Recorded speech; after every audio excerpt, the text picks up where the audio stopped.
حضرت جعفر طیار رضی اللہ تعالی عنہ اپنے باپ کے کہنے پر کھڑے ہو گئے. جیسے کیسے نماز انہوں نے پڑھی.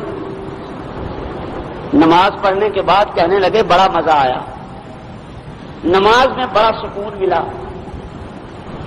اور یہ حقیقت ہے, مومن کو نماز کے اندر جو سکون ملتا ہے, جو اطمینان ملتا ہے, جو کیف اور قرار ملتا ہے, وہ بڑے بڑے بادشاہوں کے اطلس و کمخواب کے نرم و نازک گدوں پر بھی نہیں ملتا جو نماز کے اندر مومن کو سکون ملتا ہے. اسی لیے حضور نے فرمایا المؤمن فی المسجد کالسمک فی الماء والمنافق فی المسجد کالطیر فی القفص.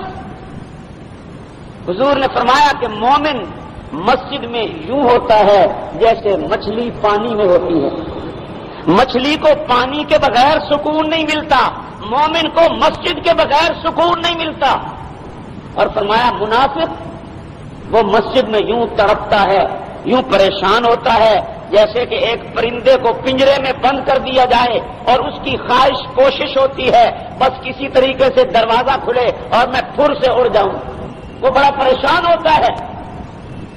تو جس طرح ایک منافق, جس طرح ایک پرندہ پنجرے کے اندر پریشان رہتا ہے, اسی طرح منافق مسجد میں پریشان رہتا ہے.